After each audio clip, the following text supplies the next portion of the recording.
Qu'est-ce que le droit? Le droit fait partie des outils les plus efficaces pour influencer les comportements, coordonner les actions et atteindre les objectifs publics, comme ceux relatifs à la conservation, par exemple. Mais qu'est-ce que le droit? Le droit est un corps de règles dirigeant la conduite humaine. Elle a une force obligatoire et dans la plupart des cas, sa mise en œuvre est assurée par un pouvoir public. Le droit diffère de la moralité et de l'éthique.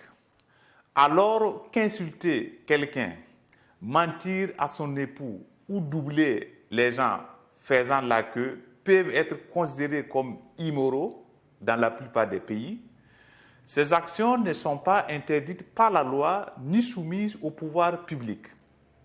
De même, l'action d'un pouvoir public n'est pas forcément légale. Un policier corrompu peut en effet m'emprisonner pour mon refus de payer un pot de vin, mais ceci n'est pas soutenu par la loi. Le droit prend différentes formes et existe à différentes échelles. Au niveau international avec les traités, les principes et les conventions, au niveau national avec les lois, les ordonnances, les régulations et les décisions judiciaires, et au niveau local ou communautaire avec les codes municipaux et règlements communautaires.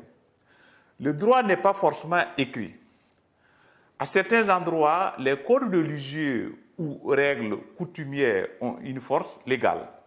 Par exemple, dans de nombreux pays, la charia, c'est-à-dire la loi islamique, est appliquée en combinaison avec le droit statutaire ou est incorporée au système statutaire.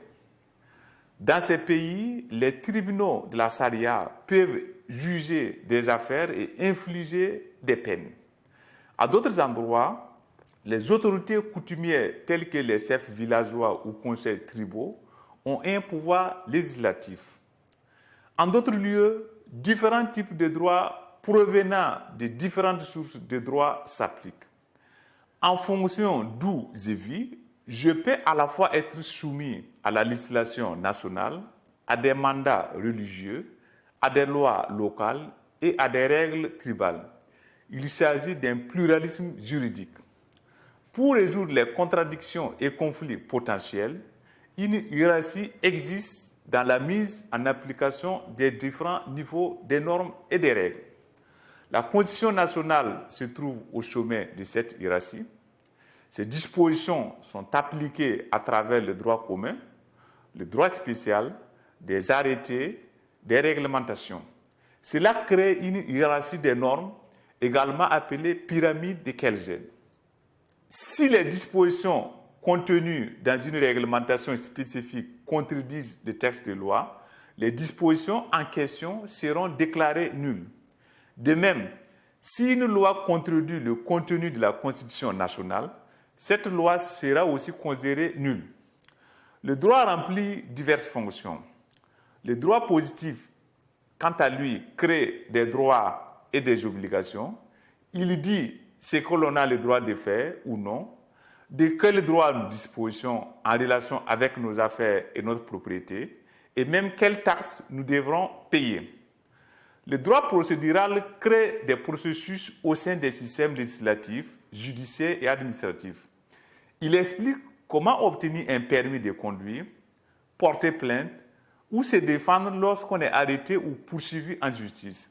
Il donne aussi aux juges, aux policiers, agents et autres acteurs gouvernementaux les règles à suivre dans leur travail. Le droit affecte toutes les facettes de la vie.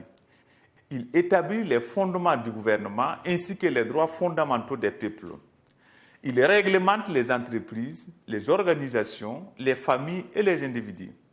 Il détermine comment l'État doit dépenser son argent et en ce qui nous concerne, le droit prévoit les outils, les processus et les cadres nécessaires à la conservation.